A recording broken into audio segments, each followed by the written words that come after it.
Hey folks, it's Maxwell here and welcome to a brand new TW9 video.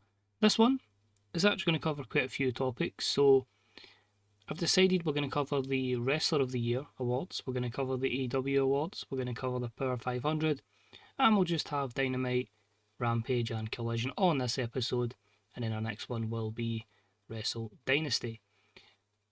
A little bit of sad news regarding Wrestle Dynasty. CMLL and New Japan both have a show on the exact same day, so that's not ideal. I have tried to make as many loans as possible to see if they'll choose us over them, but I sincerely doubt we'll get them. So you may see in the weeks after that show going forward that you'll see a lot of New Japan and CMLL stuff. And we should get the Stardom ones, I'm hoping, but I don't want to commit to any matches just in case people don't show up, so it'll probably just be as you were an AEW point of view, and if we can wrangle some New Japan people in, we certainly will try.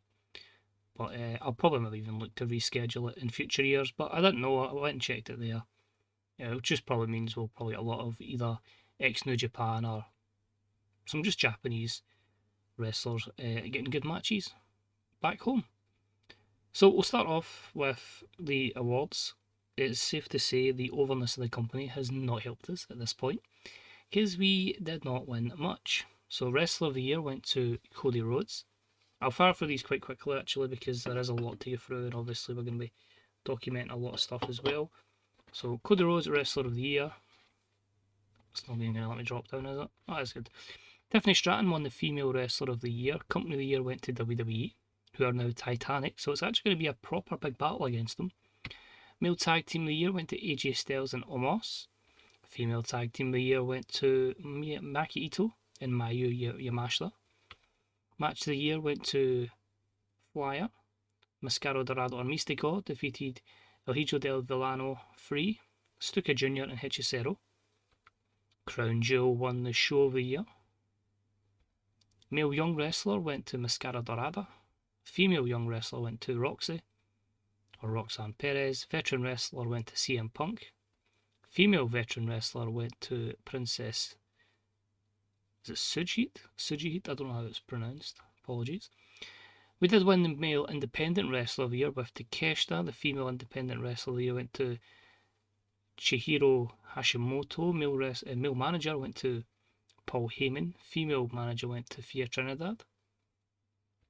Male play-by-play went to Michael Cole. Female went to Aihara. Male colour commentary went to Milano Collection AT. And the female one went to Sayoko Mita.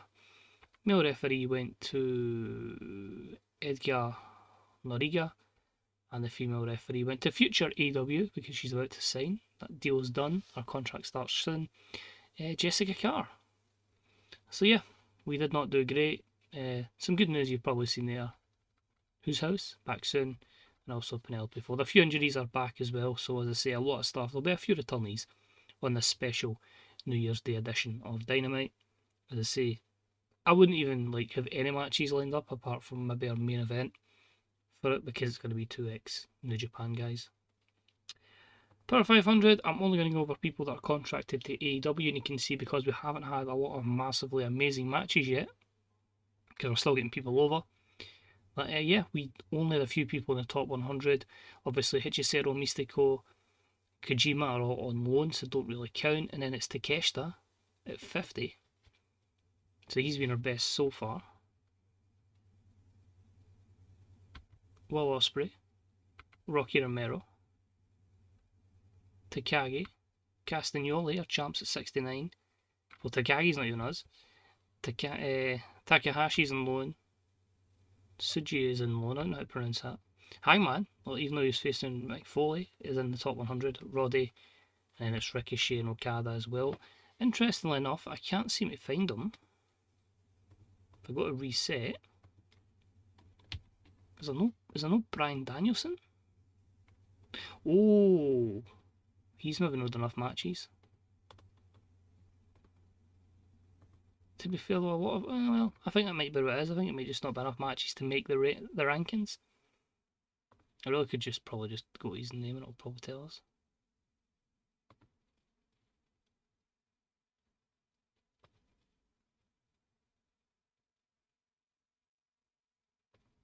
I love how he's got a negative opinion of Alex Abrahantes. I don't know. I can't remember what it tells you. Their PWI rating was, but I don't think Brian's there. I really don't think Brian's there. AEW, well, the easiest way AEW that we don't have many people over 60 popularity. No, he's not in it. Well, Hechicero, Mystico, Ospreay, Takagi. There's a lot of people I'm hopeful we can get for that show. But anyway, that is the World of Wrestling. Let's look at AEW. So, Wrestler of the Year went to Claudio Castagnoli, so that makes me think that Brian hasn't done enough matches to qualify. The male tag team went to Brody King and Malachi Black, the tag team champions, the Kings of the Black Throne. Young wrestler went to Dante Martin. Male veteran wrestler went to Samoa Joe. Match of the year went to Bryan Danielson versus Rush, which was an 85. Card of the year went to Full Gear. Male manager of the year went to Mick Foley, despite never actually being a manager. Female manager of the year went to Camille. Male play-by-play went to Tony Schiavone. Male colour went to Taz. Male referee of the year went to Bryce Remsburg. Female referee went to Aubrey Edwards.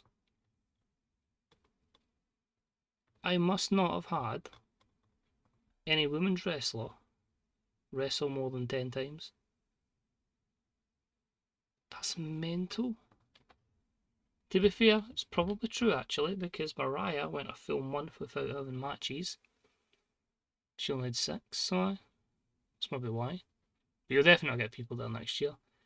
Yeah, so that's where we're at in terms of that. We lost 10 million last month, but remember, a lot of that went to the AEW network.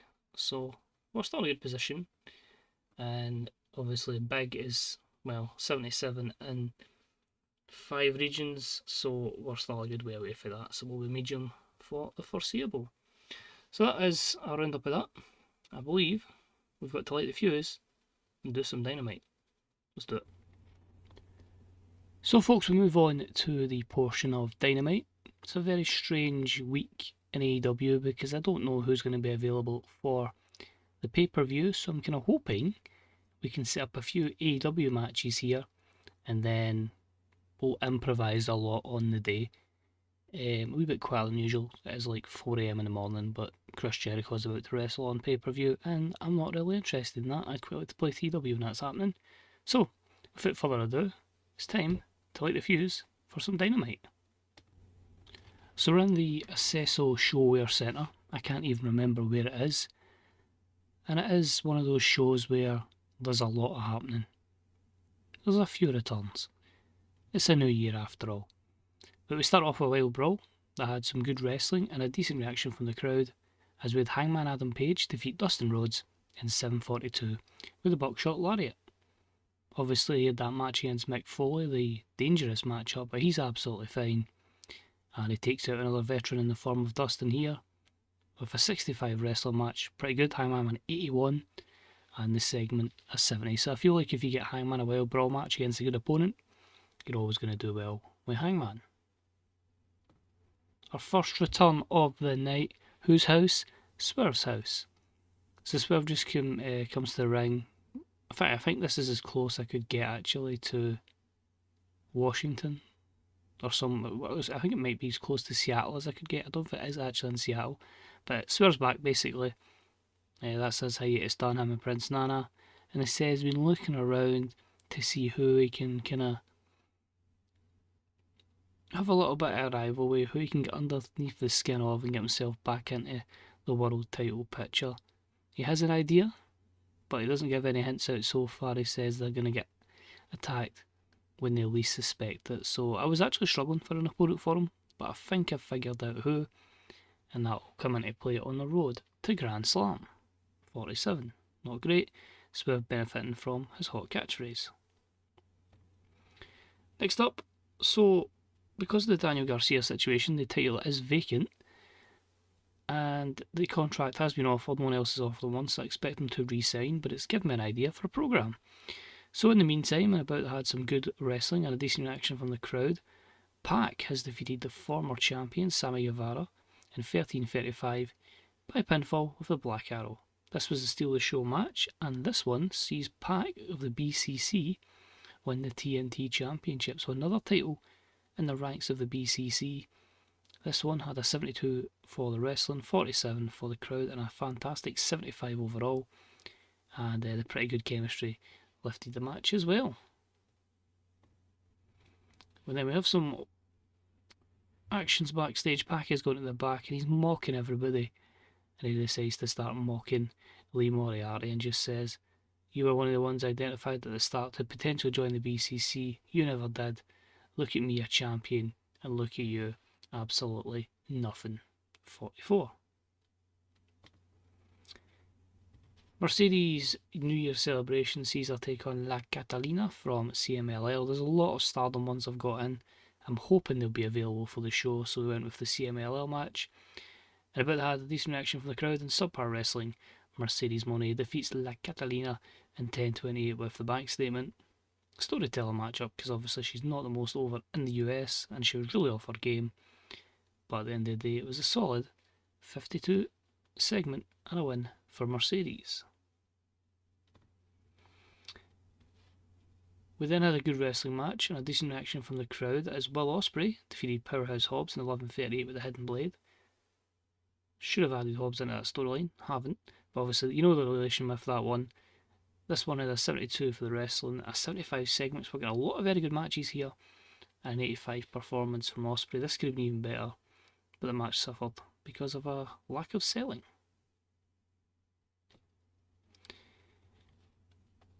As Ospreay's still in the ring, we do hear from Kazuchika Okada, and he says that AEW wants to have a celebration match in Japan for two guys that have got a great history there. Okada is not putting his title on the line though, and he says it'll be Kazuchika Okada versus Will Ospreay for the International Championship. Bitch. So 69, that's pretty much what my main event's going to be. So I know I always say the world title should main event. Maybe not having a world title match. We'll see as the show goes on. Next up, and another returnee in the evening was Riho. She's back from her injury and she defeats Deonna Purrazzo in 11:14 with the jumping knee attack. This one, not too bad, 63 overall, pretty similar in performances, 56 close to 61, and Riho has a triumphant return. And this leads to Tony Schiavone cutting a little promo on the desk. He confirms that Tony Khan has made it official. We will see Mariah May and Riho for the AEW Women's World Championship at Wrestle Dynasty.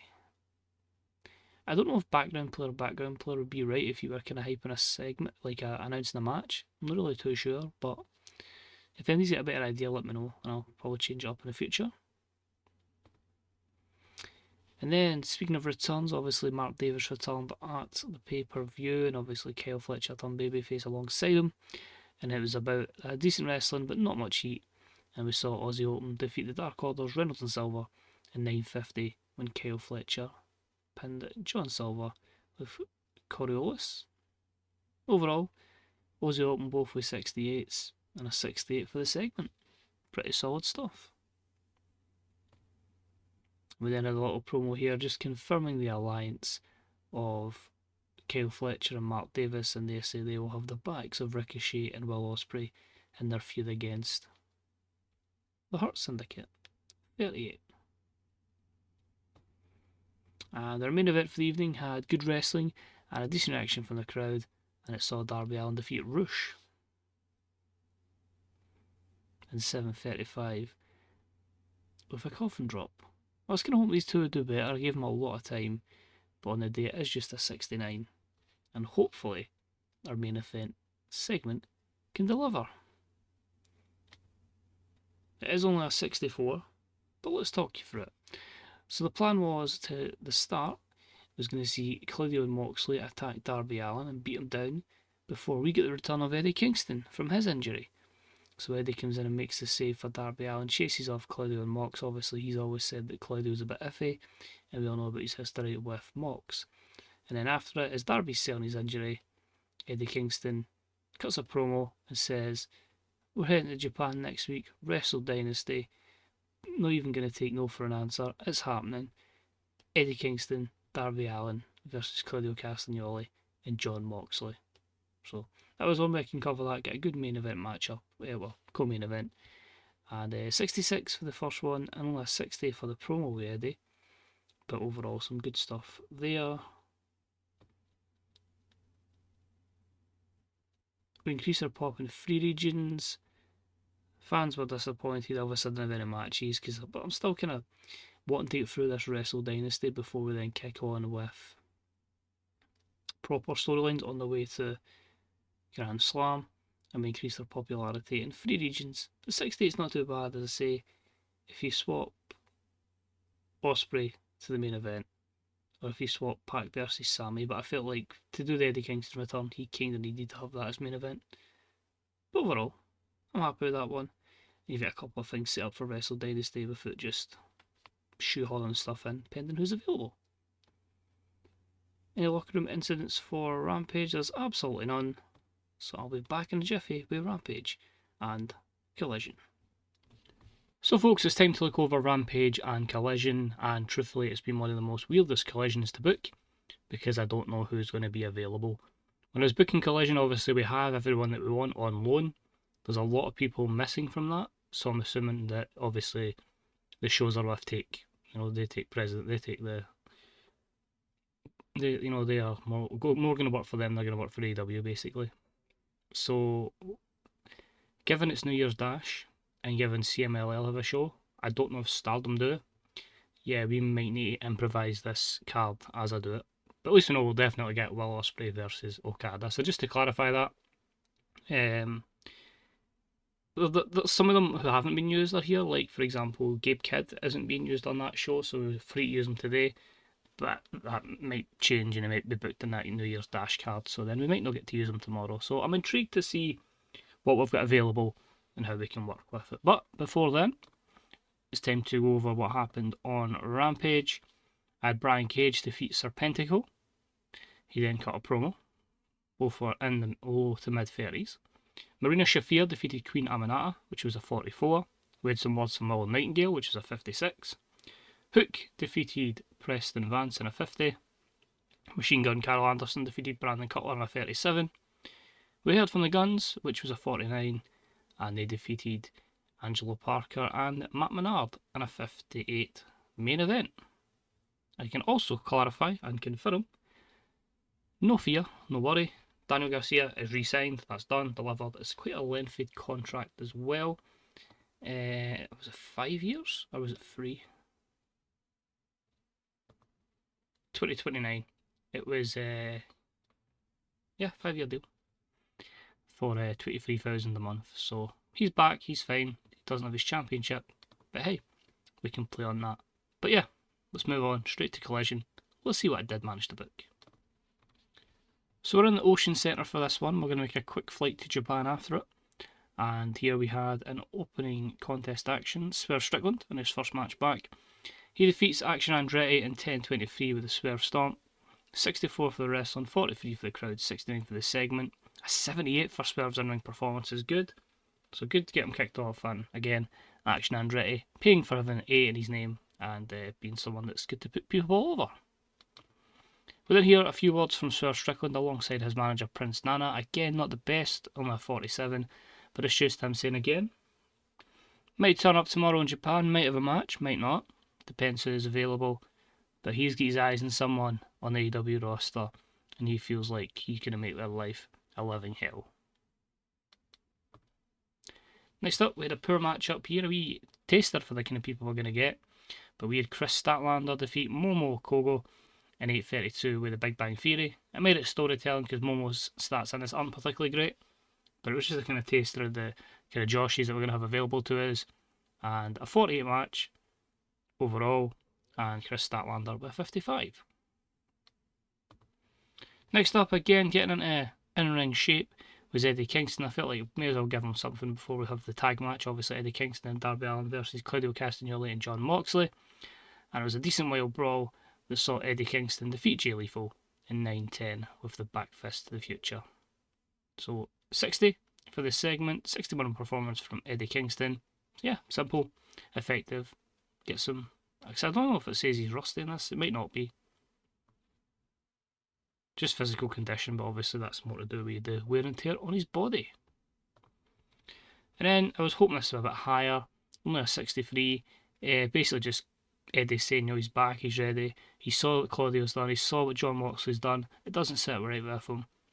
It's time for him and Darby Allin to give Claudio and Mox an ass whooping tomorrow night. Next up, we had a decent matchup that saw Wheeler Yuta defeat Lee Moriarty in 12-13 with the Yuta lock. I had these two go out and steal the show, and they got a 65 for it. Unfortunately, Moriarty really off his game, probably cost us for being in the 70s. But these two had great chemistry, and I guess Yuta back in the win column. And after the matchup, I just done a wee angle here where basically Yuta shakes the hand of Lee Moriarty, and a wee bit of sign of respect there. So a 54 again, getting a bit more segments behind a future Moriarty turn. Then I had a decent matchup that saw Hologram defeat Buddy Matthews in 11:09 with a 450 splash. I'm that way as well, like people that I'm more likely to use on the show, I'm not using tonight to keep them fresh. And I felt these two would put on a good matchup, and they did, in a 67. We then had trios action in the women's division, and it saw the team of Io Shirai, Willow Nightingale, and Jamie Hayter defeat the virtuous Vanguard, Megan Bain, Deonna Purrazzo, and Taya Valkyrie in 12-13 when Io submitted Taya with a cloverleaf. Interesting. Overall, it was a 67. You can see in terms of in-ring performance, Io, despite being really off her game, still brought a 68. Jamie with a 70, and the poorest was Taya with a 46. Even Megan Bain with a 52 is very good, so we can maybe protect her in more of these matches. And as you probably saw with the debut of a referee, it was Jessica Carr, who is now all elite, giving us a bit more depth in the referee department. 67 though, stellar. Then I had some words from Athena. She just says she's looking forward to going back to Japan for the first time in a long, long time. And she is putting out an open challenge for anyone to step up and face her. Again, it just depends who's available. And that is a 57 promo. And our main event, and about that had some good wrestling and a decent reaction from the crowd. Pac defeats Kyle O'Reilly in 11:38 by submission with a brutalizer. This one again was to steal the show. These two guys were okay. Kyle a wee bit disappointingly getting a 56. Pac bringing a 73, so much better from him. First defense of the TNT title and a 69 segment. And after the matchup, he's interviewed by the remarkable Renee Paquette, and he just says it's a shambles what this title has become in recent years. He's just going to be taking on everyone. He's going to beat them up. He's going to brutalise them and show people what a true TNT champion should be like. 59, Renee came across well. And this helped us good. I was a bit worried that we were going to have struggle in the promo department, so I just thought we'd have some sort of contract signing between Kazuchika Okada and Will Ospreay, with Tony Schiavone as the moderator. So in this one, they basically sign the contract. We are going to have International Championship on the line, Okada and Ospreay in Japan. And in this one, 74, they both basically talk about their previous encounters and who's going to one up the other. And yeah, no fighting here. It's just straight to business tomorrow. Let the best man win. And they all improvised well without a script. So the show itself was a 68,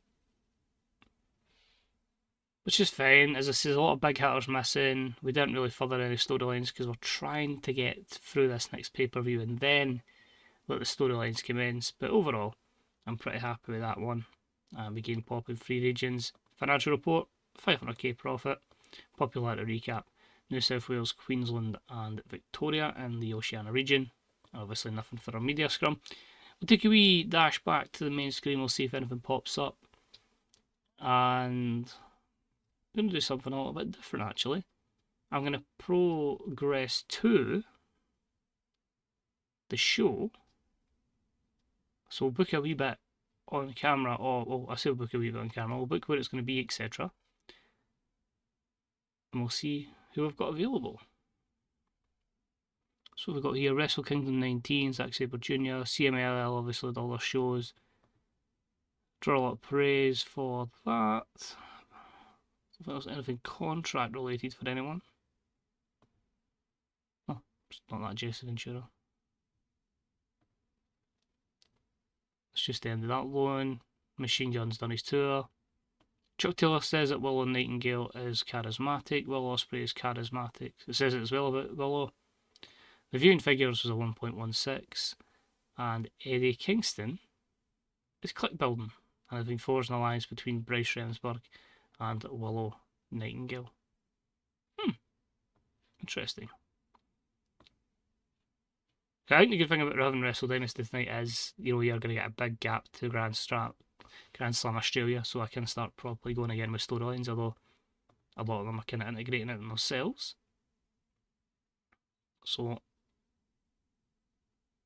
I wonder, if I click left, is that going to show me any of the loanees? Ah, so yes, this does. So we have an idea of who is going to be available to us tonight, I think. Just check something. Aye, this does. Because Tanahashi's not there, but there are others. So we should have Zack Sabre Jr. We should have, I can never pronounce his surname. Suji. We'll have Felka. We'll have Tam Nakano. Starlight Kid. Shingo Takagi. Saya Kamatani. Good job though if anyone's signed. It could be spoilers. Because I loaned like about 16 or 17 people, so there's definitely a lot of people missing. Momo Watabe is there.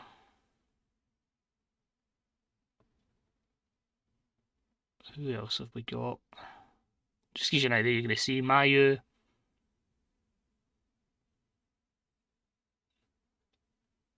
None else there. G upwards. Hichisero. Ooh. Okay. Gabe Kidd again. Glacier. Blah. Forget anyone else?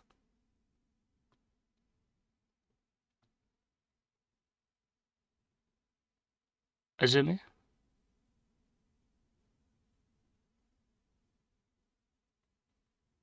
I think that's it. So we've got a decent idea of who's going to be there.